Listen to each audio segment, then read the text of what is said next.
Hello, everyone, and welcome to our webinar today. We have, I hope, 3 interesting presentations that will talk to you or present to you some of the special features of the Stella software, which most of us use, but not all of us use, in just bringing the attention for instructional purposes. My name is Diana Fisher, and I am the first presenter. I was a high school math teacher for many, many years, and I used system dynamics in teaching mathematics at the high school level for 20 years. I am going to talk today about one of the newer features that occurs in all Stella products, including the free Stella Online. And I'm going to actually show you, I'm going to work in Stella Online so you understand that you can practice this if you're interested right away. Okay, so loops that matter is what I'm going to talk about. And the purpose of talking about this is to show you a little bit about this feature in the software. And also, the purpose is to help students explain the dynamics of a model better using feedback and loop dominance. Okay.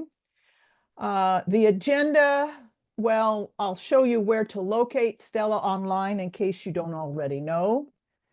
I'm going to give you an example of a basic epidemic model. I am not going to show you how I constructed it. It is a fairly well-known model.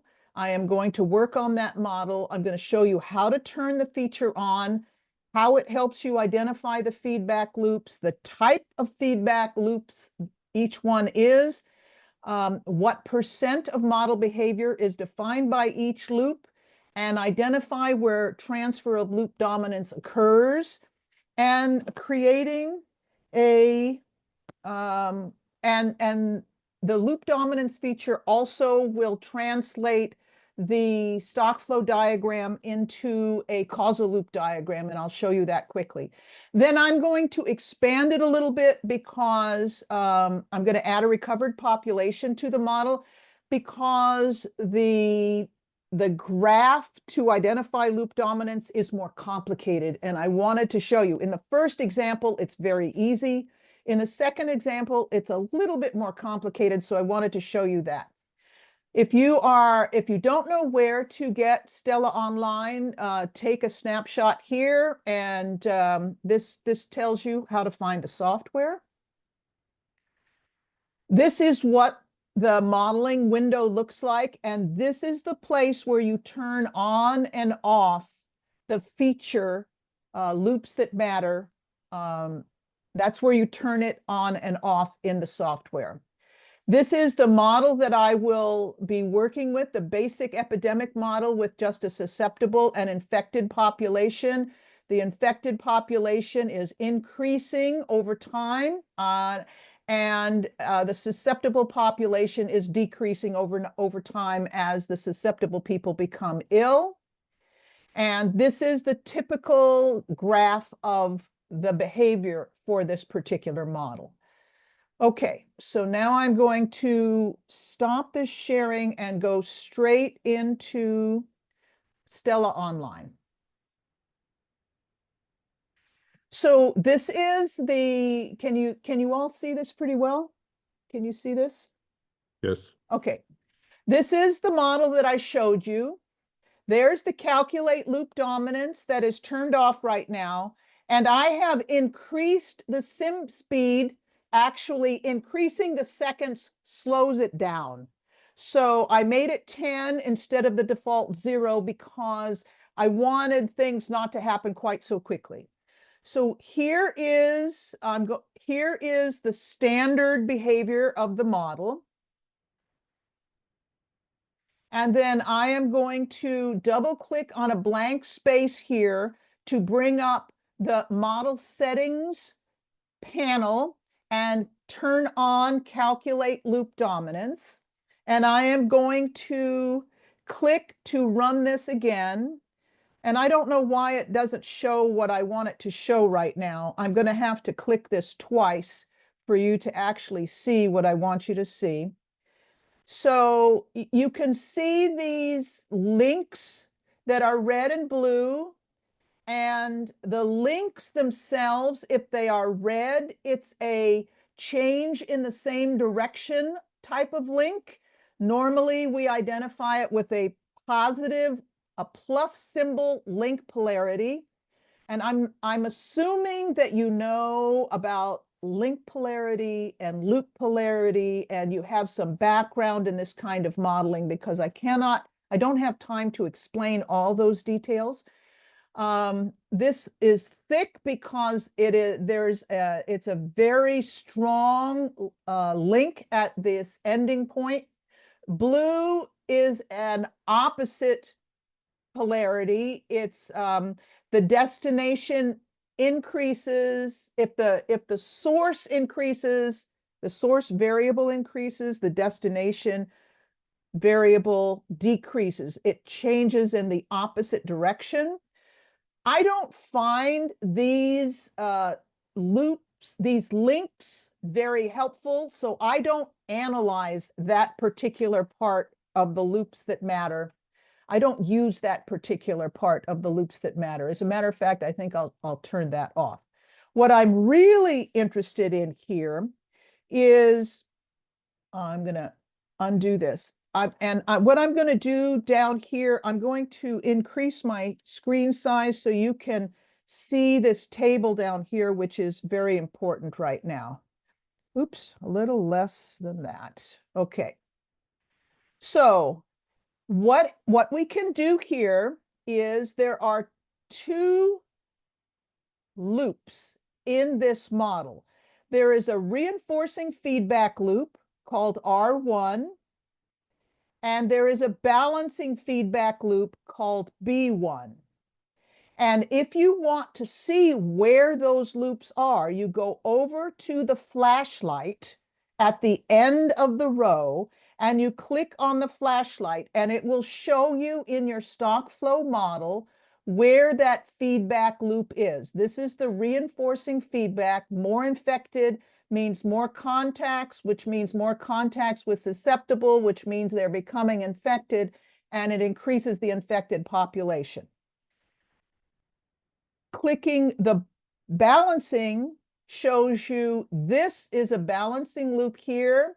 More susceptible means it's a higher probability of the total population, but it means they have more contacts with infected, so more become infected, which reduces the susceptible population. Okay, and I want you to notice something else. On the original model, I did not put polarity on each of these links. When you run the loops that matter feature, it puts the correct polarity on each of your links. So I want to click now on both of the loops at the same time, and I want you to see here this table. And it's really, actually, I don't want you to look at the graph right now. Sorry, I skipped over something here. I want you to continue to look at the table down here. In the total column, it tells you of all the behavior that is expressed during the entire run, 90% of the behavior can be explained by the balancing feedback loop, and about 10% of the behavior can be explained by the reinforcing loop. That's what the total means. The current is at individual points in the simulation. So if I go back in time, notice the time here on the right-hand side of this bottom designator at the bottom of the screen. As I move it to the right, I want you to notice that I am at time 3.25 days, and the reinforcing feedback is almost 99% controlling behavior of the model product right now, behavior, and only 1% of the balancing loop is controlling behavior. As we move across, you will see the numbers in the current column change based on the time of the simulation run. So that shows you over time which loop is dominant at a particular time, whereas the total tells you for the entire run which one was producing more of the behavior. Now let's take a look at this graph. You can get the same behavior up here. If you click and drag, it shows you at every time unit what percent of the behavior of the model is being controlled by the particular loops.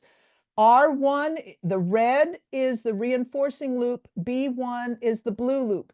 And what we want to do is find out right now, 98% of the behavior is dominated by the reinforcing loop. As I move to the right, that is becoming less and less dominant. But it's still dominant until it loses, until it's under 50%. So right now you can see that the balancing loop is 50.4% and the reinforcing loop is 49.6%. And that's the transfer of loop dominance. The transfer of loop dominance occurs at time 8 days. And that's what you want to know. So for your students, and this was something that Billy Schoenberg created this feature of Stella. And he's also a professor who's taught students at University of Bergen. And they have done a lot of testing with the students to see just how best to get them to improve their explanations of dynamic behavior. So what they said is, in the software, you should first have the students, let me see if I can get this to move down. I figured I wouldn't have time to write, so I did this in advance. First, you should have the students identify each of the loops with the explanation of the loop, which I have done here. And it's just the words of what I said when I began this presentation. The reinforcing, you should give it a name as well. Spreading infections for the reinforcing loop, because that's what that loop is doing. Kind of the number of healthy people is what the balancing loop is keeping track of. And they should do that first in the software, they said, because even doing that on a separate piece of paper, something gets lost a little bit. So you want them to do it in the software. Then you want them to use the graph to identify where the transfer of loop dominance occurs. And what they say is loop dominance progression should be identified as from time something to time something else. So from time 1 to time 8 days, R1 was spreading infections, was the dominant loop behavior that controlled the behavior of the model, of the output of the model. But from time 8 to time 80, which is 80 days, B1 was dominant. And then what they do is you ask them to write an explanation explaining the graphical behavior using this information. And I think it's really important for students to use just this little bit, putting it together to make sure that they have what they need to give good explanations. The one last thing I want to show for this example is that up here in this next to the execute magnifying glass is a little flow symbol. If you click on that, this gives you a causal loop diagram of the stock flow model, and you can click on it again to go back. So if you're interested in that, it will show you a causal loop diagram. Now, I want to quickly go to the other one. I think I have 2 minutes left. This is the same model, only I have add recovered population. And here I have I have another feedback. So I want to turn on calculate loop dominance. I want to run this, and the model behavior is different. You can see that it's different. And so I want to open this up a little bit here. And you will see we have 3 loops now. We have the reinforcing loop that we had before, which was at the beginning, the infecting loop. We have actually the number of susceptible is loop 2. It just chose that as loop 2. And the balancing loop 1 is the well, I can show you. Let me move this over a little bit. And I can show you that using the flashlight, you can see the reinforcing loop. Using the B2, that's the balancing loop, and B1 is the new loop that has been put in. So let me highlight all of these and find the loop dominance. So you need to be more than 50%. And so here, the first time that our reinforcing loop loses its dominance is at, I think, 8.75 days. So we would write down that number, 8.75 days, R1 is dominant. And it looks like B2, I'm at 8.75 days, and going forward, B2 is dominant because it's got 95% of the behavior description. And you keep going, and B2 is 66, 69, 71.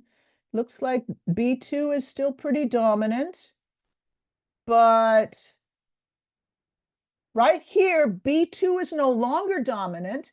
R1 is not dominant. B1 is not dominant. So in that situation, you start with the loop that has the most percentage, and in that case, it's B1, and you add other loops of the same type. So what is dominant now, starting at time 13.625, is B1 plus B2. They are dominant. And let's go a little bit further.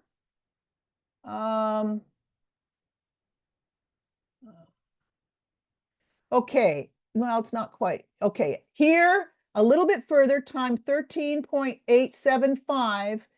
Now, B1 is totally dominate. That's the reinforcing, that's the loop, the balancing loop for the recovering. That has 55%. And so it's now the dominance is B1, and that is for the rest of the time. So if we take a look at the description here, I have to move this over. If we take a look at the description, I'm going to move this up. You will see that I have explained 3 of the 3 feedback loops here and given them each a name. And down here, the loop dominance, I identified as I was talking about it, that at the beginning, R1 is dominant, then just B2 is dominant, and then B2 plus B1 is dominant, and at the end, just B1 is dominant.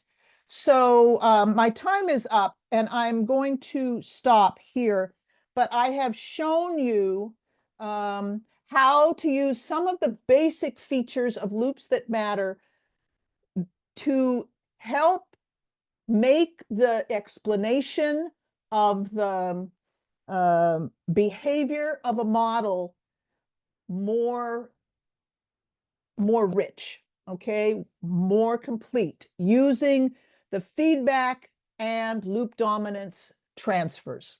Okay, so we do all presentations first and questions at the end. So I would like to, what you're going to see in the next presentations are going to be a lot of fun. I'm going to give it to Emre to talk about some exciting things that you can do with the interface layer of Stella. Thank you. Okay, thank you, Diana.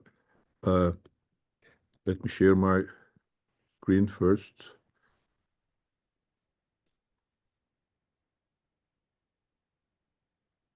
Yes. So before I start the presentations, this presentation, I want to make a disclaimer that this presentation will not cover all the features of this interface. That's because I learned all of this by trying to develop interfaces that the teachers prefer to use. So this won't be a presentation that covers all the features, but we'll probably cover the most demanded ones. For the presentation, I want to use this Miro board. It's an online board. It's a very large workspace. You can zoom in and out. The link for this board will be posted on pre-college special interest group webpage along with the recording after the presentation. So this, what you see here, is a visual of the blank page from the interface of Stella Architect. By the way, Stella Architect, this feature, the interface layer, is in the paid versions of Stella, namely Stella Architect and Stella Designer. I'm currently using Stella Architect.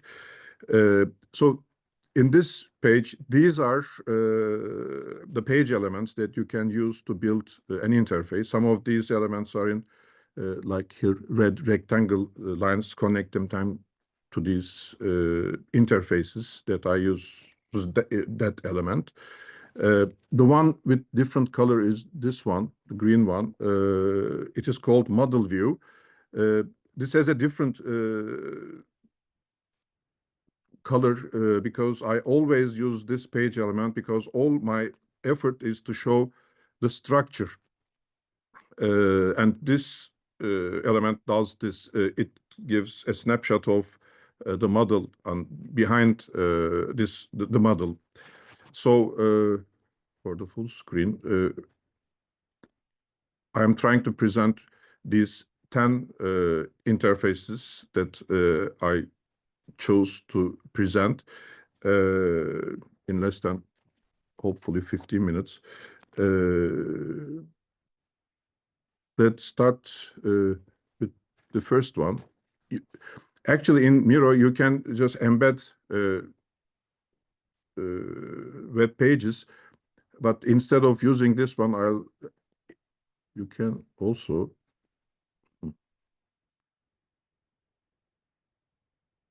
open the page in a different tab. This will increase the visibility. So these interfaces are all web pages and they are open. They can be reached through Exchange, IC Systems Exchange. So the first one is some examples of those with two elements. These are actually flashcards designed for a university course for pre-service teachers. Each card have two elements, and the instructor chooses a card and asks the student about the interrelation between these two elements. And after some discussions, success and motivation, for example, it just opens and shows what is behind these cards.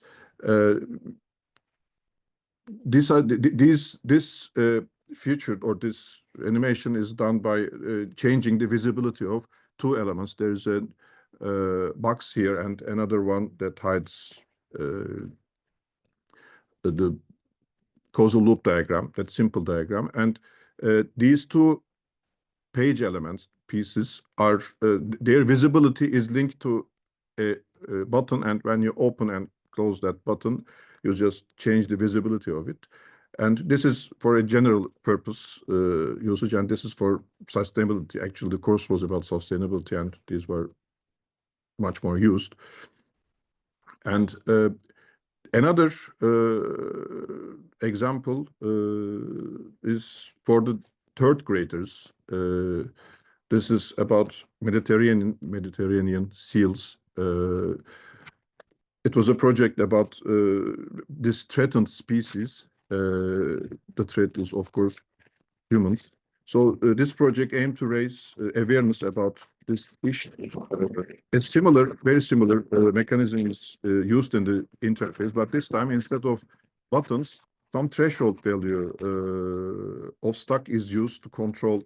This is the stuck, one stuck, and these are the buttons running the model. When you run the model, various causes of increases in stuck appears. This slider, this one, is used for discussing each cause, starting with the fisheries, and then something happens, tourists comes, here is the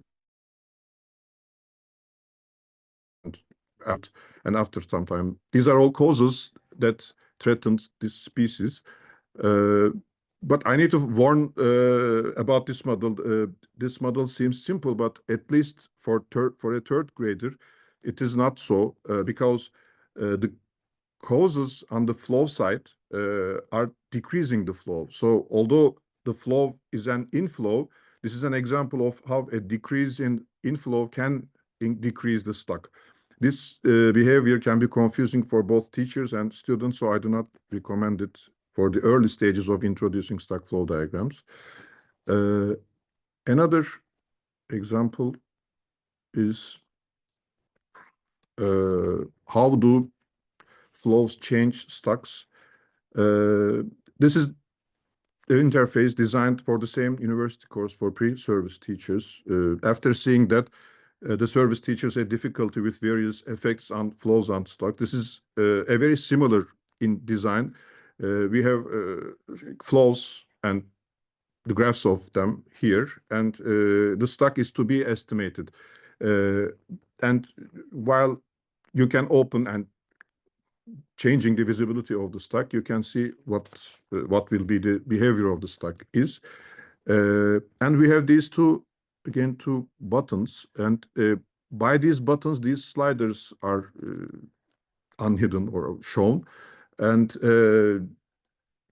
you can, for example, I can do this and see, actually, this was the way to do it. And we can think or discuss what will be the behavior. And after this, we can do this and discuss a little bit more. And you can see what will be the behavior or not. And we have one more button here, the show graph or area between the flows. This is important because when I click this, again, another graph is hidden and another one is shown. This is the one that shows, this is a area graph. And these areas, the green one is that increase, but increase is decreasing, that here. And then decrease starts and it gradually increases. And you can see this behavior in an area format here. And this is however you wish to work on it. Another, oops.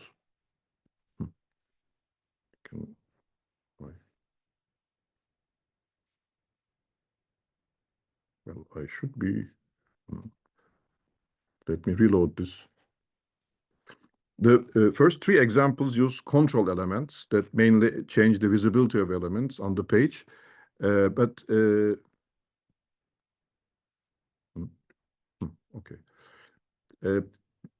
The following ones will use an SVG file. SVG stands for Scalable Vector Graphics. It's an image format like JPEG or PNG for two-dimensional graphics. The difference is that SVG files support interactivity and animation, so you can access the object in the image. So this will be an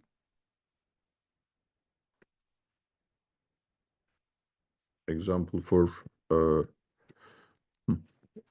sustainability. Well, this is for fourth graders. It has been implemented in two IB schools, one in Turkey and the other one in Canada. When you run this,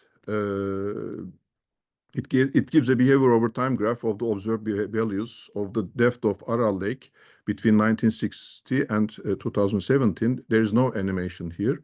The challenge for the students is to find the two values of the model here, the outflow and the initial value, to produce a similar behavior.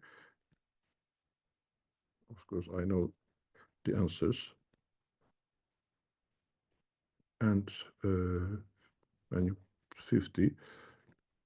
So when you give the numbers, as these all animation depends on the depth value of the stock, some animation happens. One is we have that blue area here. When I move this, I can see it is going down like a bathtub. And another one is when there is something to evaporate. This is a GIF file actually. This works. This is from hidden to shown. It's visibility value from 0 to 1, and we can kind of animate this behavior. And an example from high school chemistry. This is for ninth graders. This also have a similar structure. First, but this is a little bit different because the size of object is proportional to the energy change here. When you run the simulation, the hidden some parts are hidden and then shown again, and then again we can see here, for example, there is an ice cube here, and oops, let me run again. That ice cube becomes solid water, liquid water, and then it should work. Yes. Oh, I think I reset when I do that. So this is the time, the temperature stays the same and then going up. You can see it here. And so we have all kind of stimuli to visual, mostly visual, of course, but different shapes and graphs, and also they can try this one. And another interface is about ninth grade geography class. The topic is atmospheric circulations. Actually, this model is where the underlying structure, the model is least exposed, and but the teacher was happy with it, so I go. So this is the model, altitude, latitude, and an array of these stocks. It is very simple and does not give much insight about the behavior. But this might, for example, this kind of animation seem to help students understand the topic, because this is more realistic, and this is the effect that these clouds do not land just some 100 kilometers just north of where they were formed. They just go to south, to east, not south. So another example is from math, and this is for second graders. Well, I have to reload this. There should be somehow. It's about transactions in a greengrocers. Apples are bought and sold and create some various flows. When you run this model, you can see what's been done. But this should be done with an agent-based modeling because there are 33 apples and 150 money icons, and they all have to be tracked down with arrays. And well, it was an experiment to see if it could be done or not. It can be done, but it is undiscussable if it is worth it or not. Another I can't. Last three, and this one is from physics. The rest of the three interfaces. This is fifth grade, and there are 6 questions, but I want to show the 6th one. We put some fields here, and between the fields we put a text, and you can give some numbers on these texts, and for example 3 3 3 3. So the story becomes a turtle starts moving at 3 meters per second. After 3 seconds it gets tired and stops rest. Units are not very logical, but after resting 3 seconds, and first this can be discussed, or this might be given as a problem, and when you run this, it can just do what's being given here. So this is another SVG file, and using some fields to be used as stocks and flows or starting points or some kind of usage in the model. Another one is about this time it's for high school physics, and actually this is uses the basics of the previous one. We have here one stock position and the speed, and here this is the position and change of position, and we put change of position is velocity, and change of velocity is acceleration, and acceleration is a result of mass and gravitational force. And when you and the position is linked to the position of the ball on the screen, and when you run this, you have all the energy transformation and some other graphs. And if you do this as a projectile, all you need to do is, this is the vertical position and velocity. All you need to put is, let me restore here, horizontal position and velocity. So we have 2 dimensions. And when you run this, it does according to these relations. And you can change, of course, these relations with sliders and get different behaviors. And we have this pendulum, but without a string. So it was very hard to do to put the string there. So I just put this one.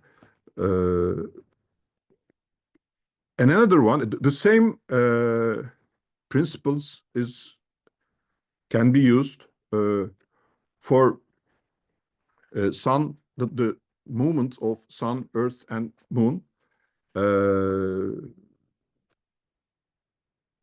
The initial numbers are I got from I think from either Wikipedia or NASA, but they are all the weights, the distance of the bodies, And when you run this, with all this initial positional or weight and distance information,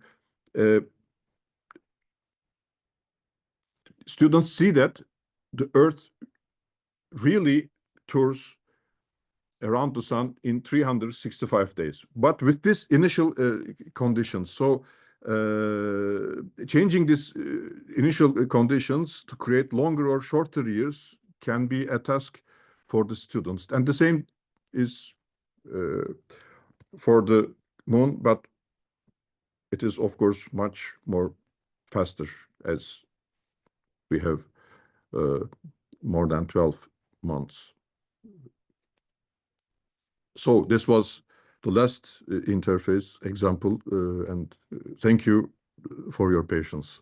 Thank you very much, Emre. Steve, why don't you go ahead? Okay, I'm going to just dive right in because we're running a little short on time.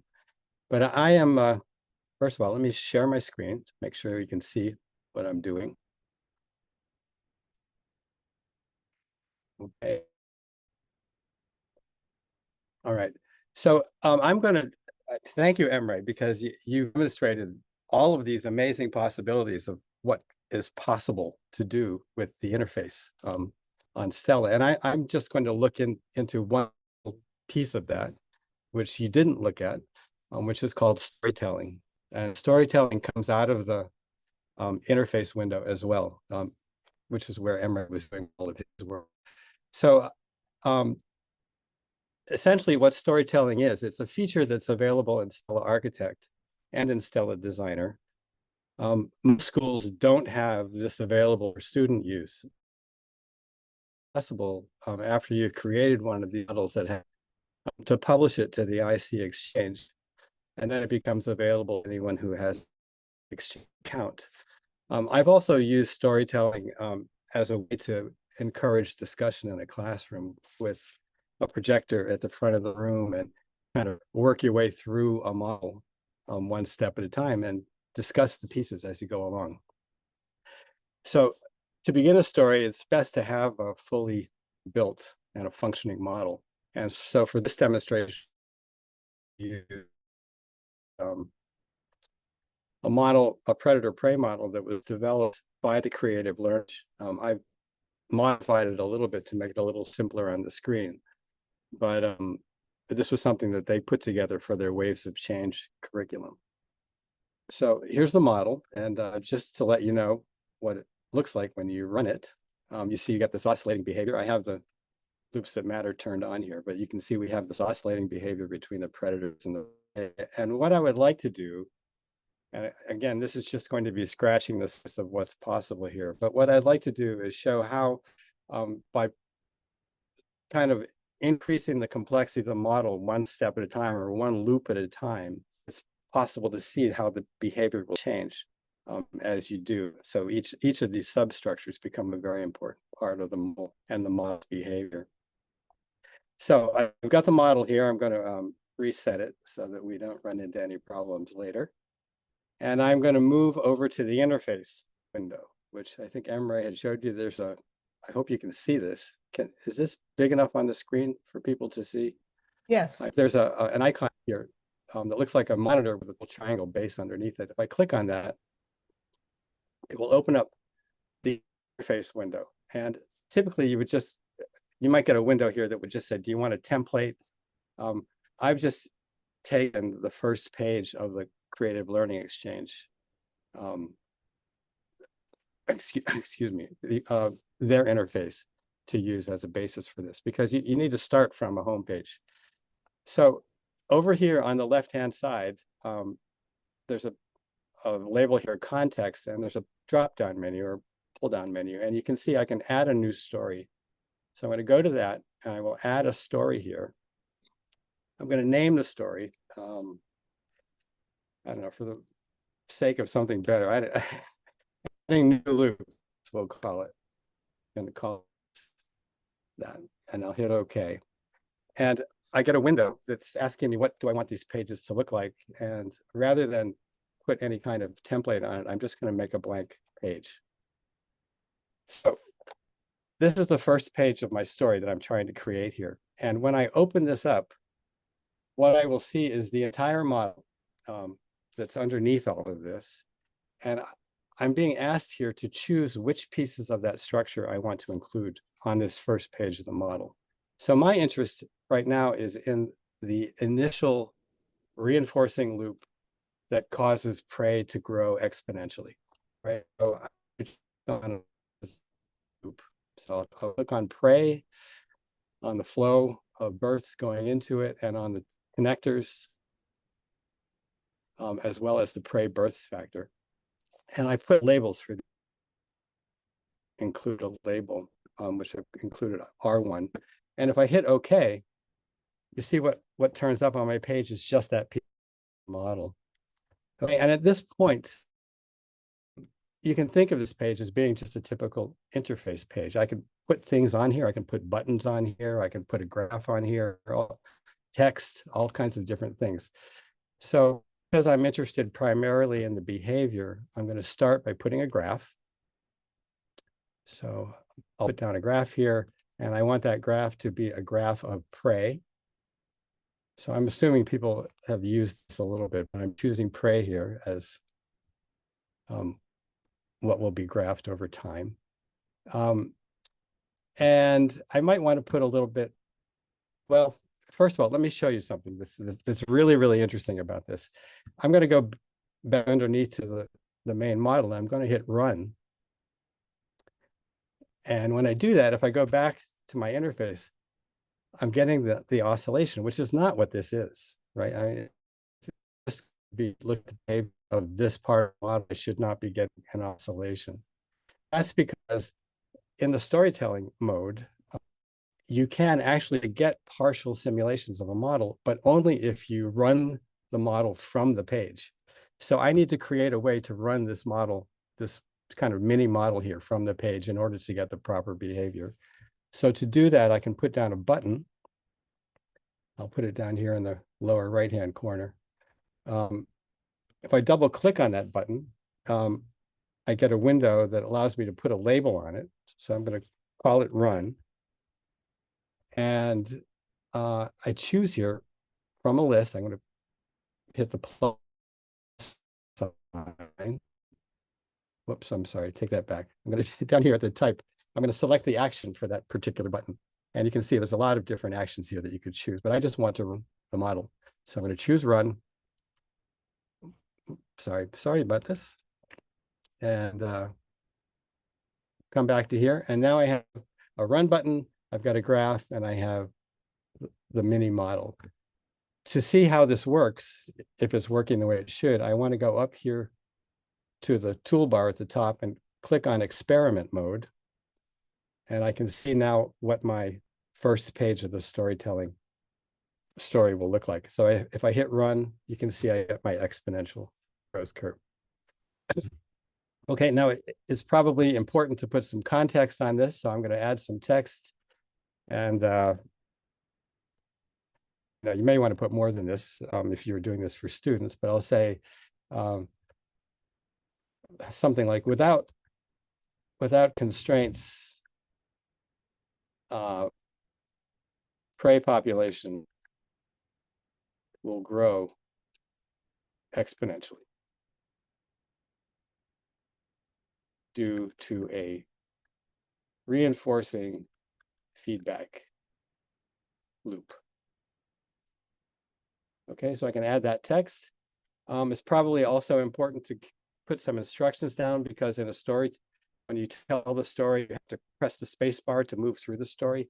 So I'm going to add what's called an annotation button, which is up here in the corner. I'll click on that, put this down here, and I can put my message here.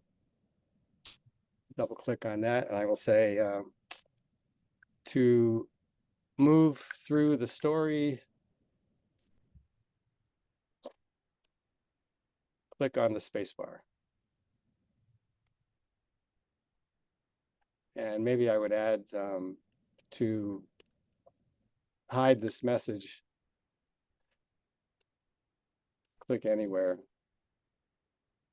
on the page. Okay, so that's the message. And I would like that message to be visible all the time.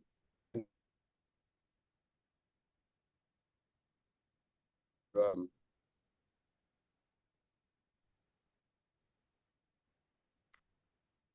can see I have a checkbox here, this hide button. I want to, it looks like my internet's unstable, so I hope this holds up. And let's go.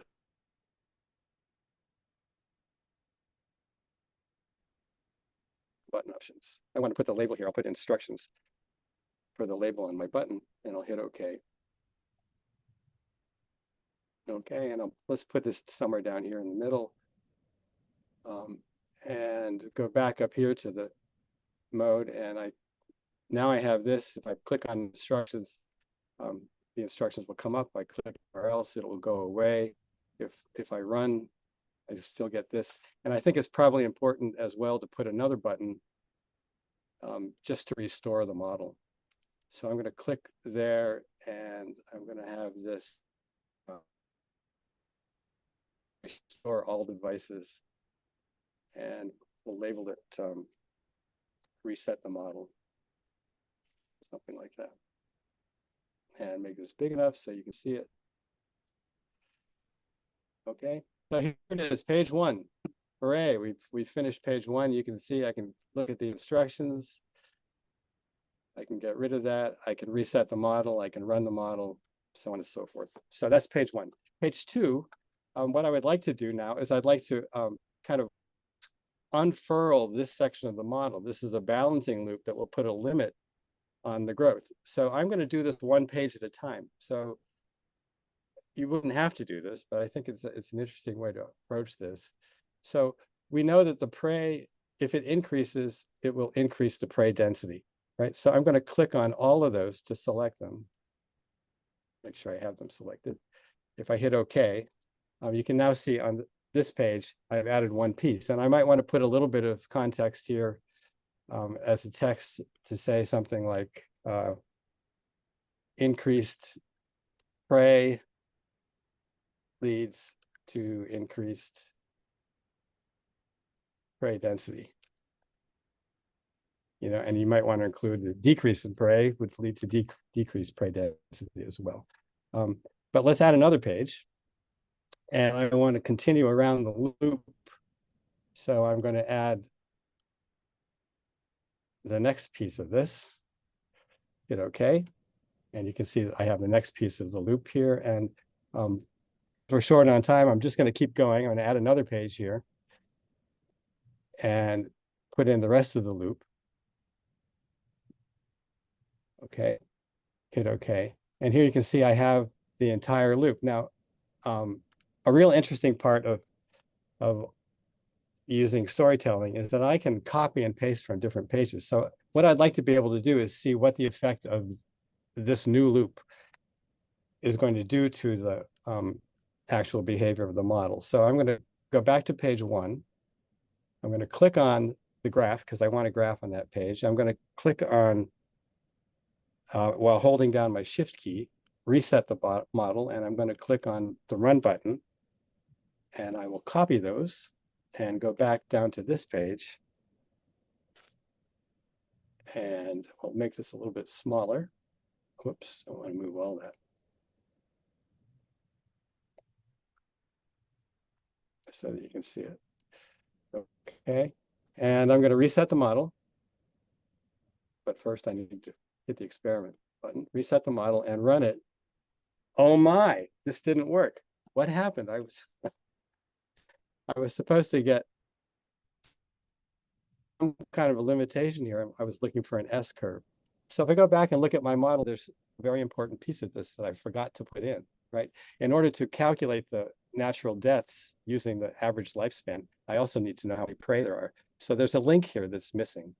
So if you make a mistake on the page and double click on the page to this window and change visible structure option, I click on that and I can go back to my model and I can add that last loop, and let's put in the label for the balancing loop. Okay, I come back here, and if I now go to the experiment mode of this, reset the model and run, you can see that we now have something that's limiting the population. Now, I don't happen to like this very much because it doesn't look much like the original exponential growth curve that I had. And I might want to be explaining there is exponential growth. That's the dominant loop for a while, but we don't really see that in here. So another thing you can do is you can add some interactive pieces to this. Emre was kind of getting into a lot of this, but I'm going to put in a slider. And for that variable, let's say it's the initial value of the prey. Okay, and I click on that. And if I come back to the experimental mode here and I bring this down to a much smaller number and I run it, you can see I start to get my exponential. You can see the exponential part of that growth curve. Now, I'm running short on time. So I'm put in lots of text in here to explain, and maybe even one of these annotation buttons. There would be another instruction button that would say, play with the slider and see what you can find out. But let's just add one final page here. So for the last page, I want to add the entire model. I'm going to take out the initial predators and the initial prey, but I'm going to add that. Okay, on this page. Again, I can go back here. I can select the graph. I can select the run button. I can select the reset the model button. Copy those and then paste them on this page. We'll make this a little bit smaller so you can see it better. And on the prey graph, I'm going to add the predators.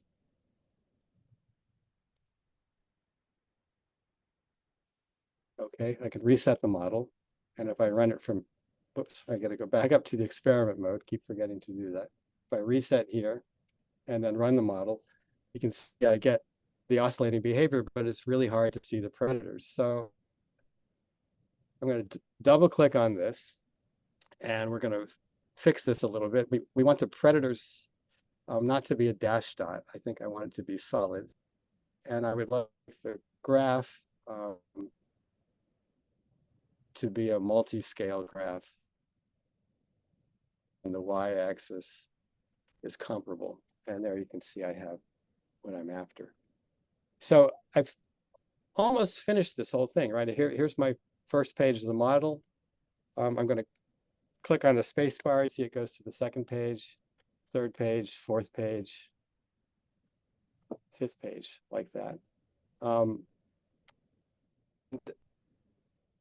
What I need finally on this last page is a way to get me out of this, right? So I need to create one more button.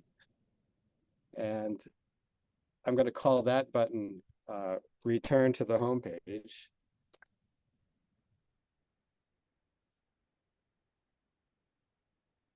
And I'll select an action here, which now to pay that I want.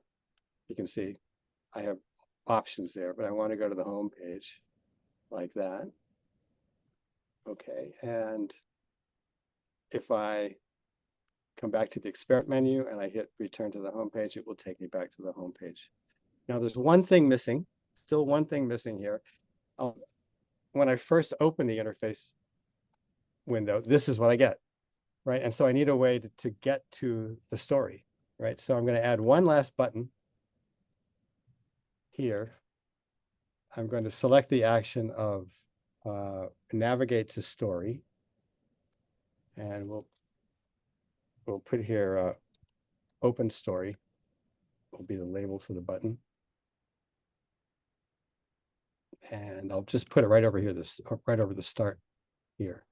So now, if I come back in here, I have my entire thing set up, right? This is my home page. I can hit open story. I can, I would want to reset the model before I save any of this, right? But sorry, let's go back to the home page here again. Return to the home page. So here's my story, right? I can scroll through the pages, one page at a time. Of course, I would want to have some kind of description in there, or I'd be at the front of the classroom and talking about this and asking students what they thought of the different pieces of the model. And then the last thing I'll just say, I know we're really short here, it's 1 o'clock already. If you wanted to publish this, go up here to the file menu and hit publish, and it will exchange, which I'm having trouble with. But anyway, you could publish the model from there. And I think I'll stop at this point and open it up for questions. So sorry, that was very quick. I know. I felt very pressed for time, so I'm sorry. We will stay. And for those of you who have some time, we welcome you to stay. But we are open for questions now from anyone. This will be publicized on our webpage, on the System Dynamics Society pre-college webpage, so you can look at the recording later. Does anyone have any questions? If you could raise your hand, it would. I know many people have to leave. At least you got to see all three presentations. But if anyone has any questions for any of us,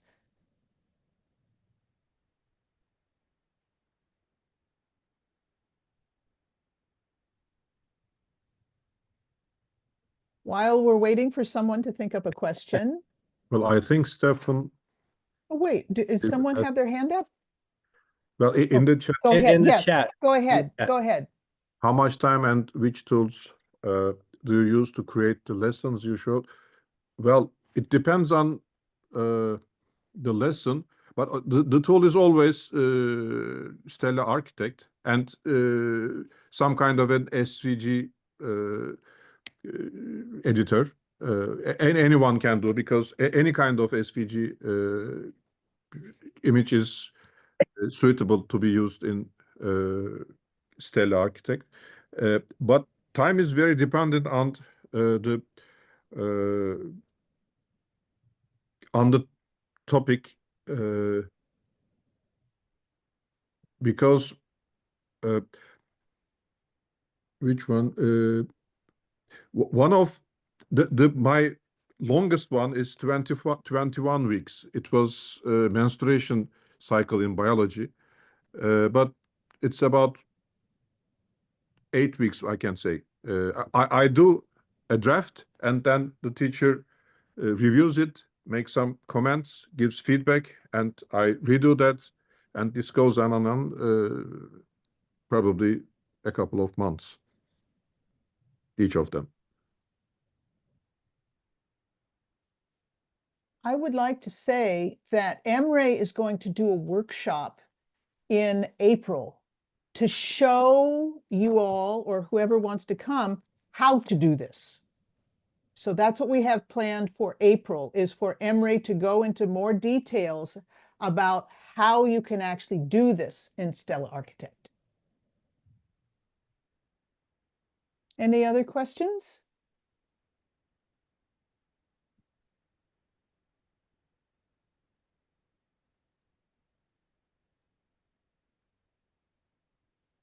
I guess we were so complete that everybody understands everything.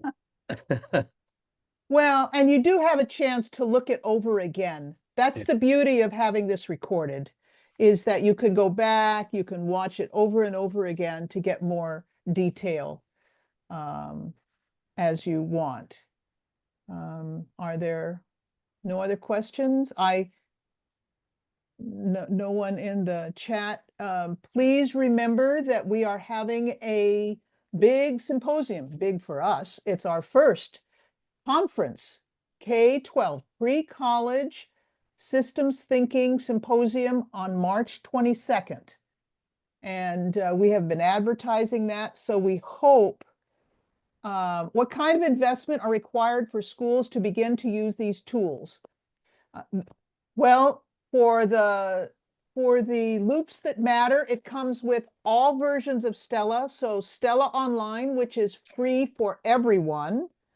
You go to the exchange.icsystems, I'm sorry, exchange, is it dot? Exchange.icsystems.com, and you make an account and you can get to Stella Online, which is what I showed in. But Stella Professional is a web-based modeling software that can be used but free. It's a site license that's free from IC Systems for all K-12 schools. But what Emre showed and what Steve showed are not in the free versions. They are only in Stella Architect or Stella Designer, and that has to be paid for. Now the schools can purchase a site license of Stella Architect. I think it's something like $1,300, but it could be on all the computers in the entire school. But that's a different situation. But you can have a teacher with one copy of Stella Architect can make an interface and publish it to the Exchange site for free, and then all the students can access it for free. So you have to have one copy of Stella Architect to create the special interface or the storytelling. But as Steve was trying to show at the end, you can publish it, that interface or storytelling, for free to the Exchange website and have all of your students access that particular interface or storytelling for free from the Exchange website. But you can't produce it in the free software. And one license of for a teacher or a K-12 person of Stella Architect, I think, is $250, I believe. Pretty close to that, one copy. Are there any other questions?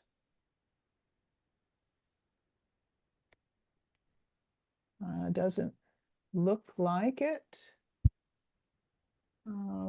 Okay. If you want to contact us, you use